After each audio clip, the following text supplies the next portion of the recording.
lot of people don't do is pay enough attention to putting all the plug welds in where they need to be.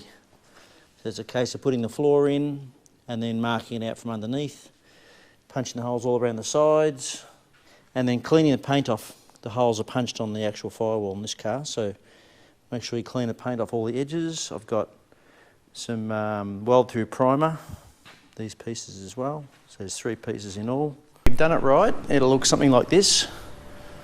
Just checking out my cowling, looks so cool, been replaced. So here's the floor sitting in.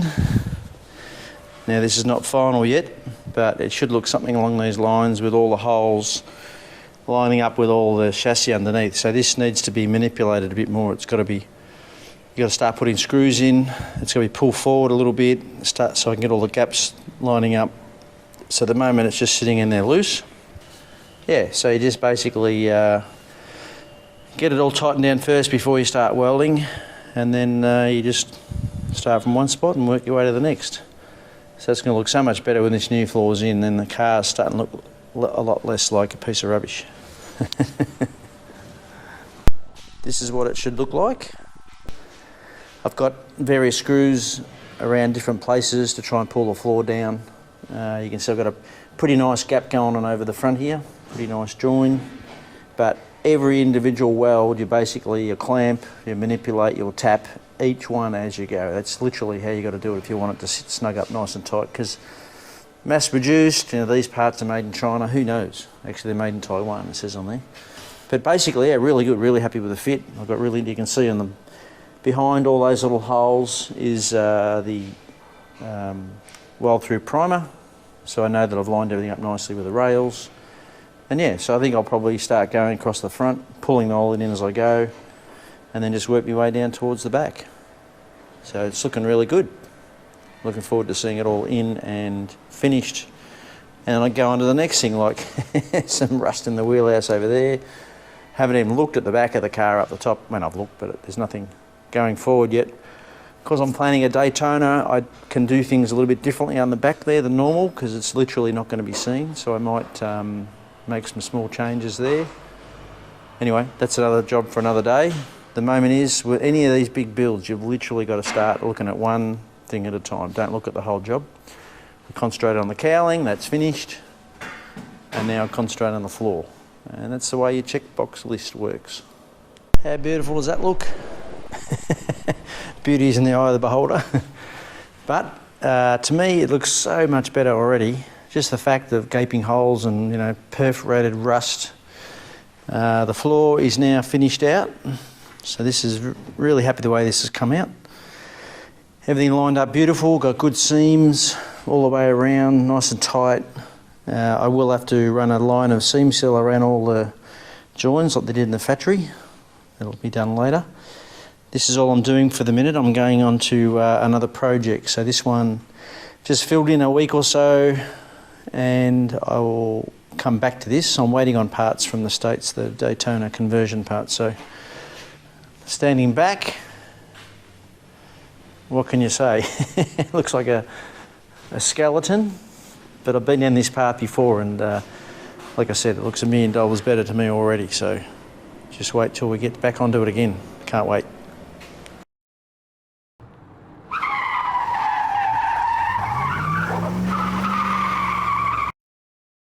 The car, the bonnet was pretty scruffy, but the outer skin was almost perfect, but the frame was absolutely shot.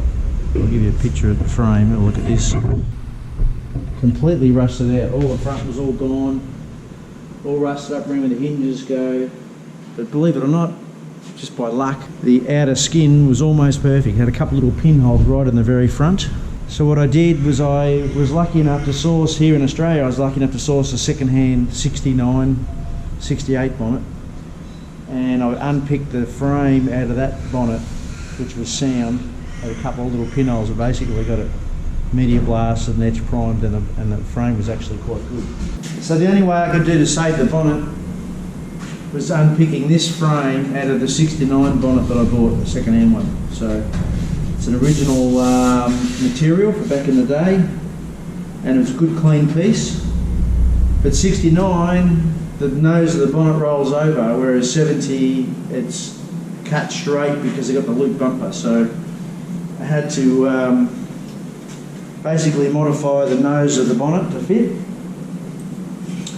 and that involved cutting off the rolled over portion of the hood that goes up the front here, which I've done, and then had to modify, sort of tap down a little flat section so that it would tuck into the bonnet here.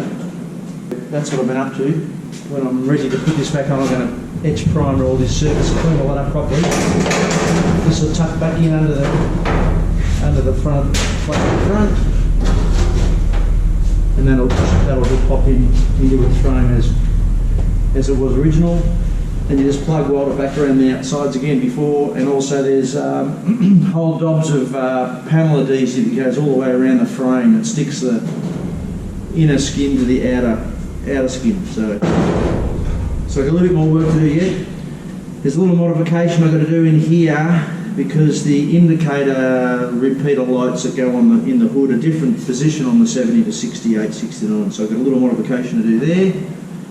It's almost there. I'm getting close to getting ready to glue it all back in and weld it up. So fun little project, just something to do on the side, and it's the first part of the Daytona build, which is a massive build, which will be in the future. So here we go, the end result. So a couple of hours of messing around, to say the least. So now we've got the 69 frame in the 70 skin on the hood, and it's all plug welded back around the outside, just like it was originally. I've got a little small modification here, little tab I do weld on. This is for the little indicator repeater that goes inside the hood. That's a different position than the 68, 69. So they're put in, put the factory, well, like they did in the factory, glue, a bonding material all around the perimeter, just like they did from originally. Stiffens it up. This will have to go through clean up when I go to do paint, of course, clean up some of the welds and stuff, but basically it's all prep ready to go.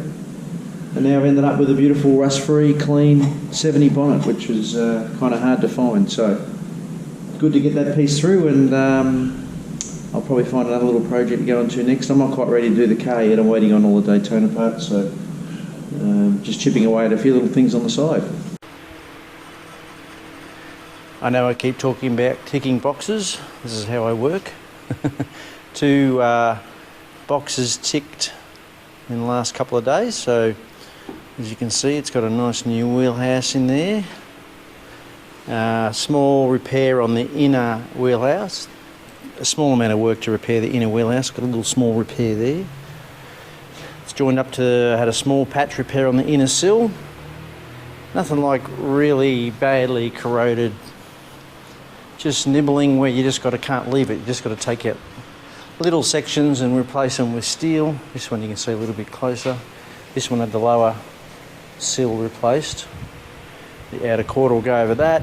And I had some repairs around the main brace of the roof there, just where it joined to the old wheelhouse, and nothing major, just little pinholes, but more than you want to leave. So basically cut the bottom of that off and just remade the last little piece, and then clean up the other face and weld it in.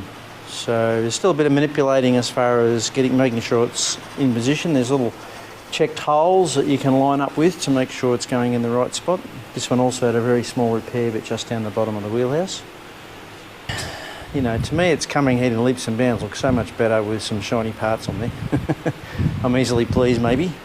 Next stage would probably be, I'll have to probably drop the car down and set it up with some sort of a frame to stabilise all the back here, because I want to take out that tail panel and prepare the new boot floor to go in, and then the tail panel's got to go in after that. So I think that's going to be the next job.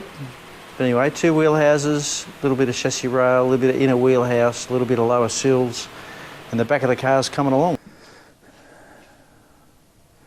Looking pretty good, very bright.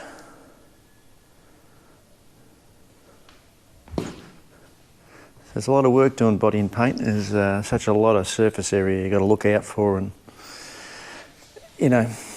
pick up, try and find every little dent. And this is what sort of work I do. I build nice drivers. You get out there, enjoy the cars, but they still look really good.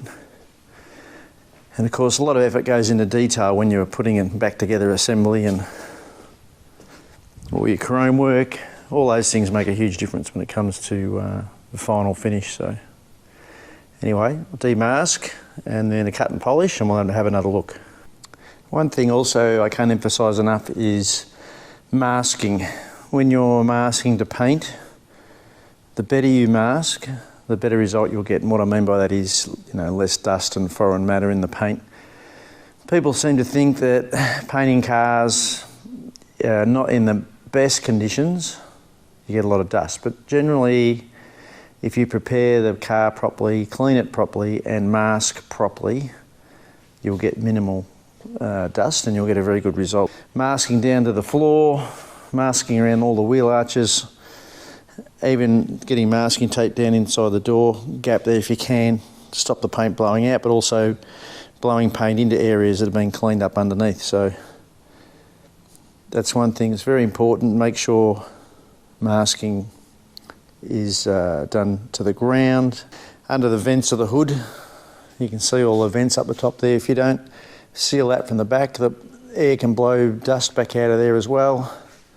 Tops of the doors, door handles, everywhere you can to try and resist dust blowing out. Anyway, it's looking good. Let's do some more polishing.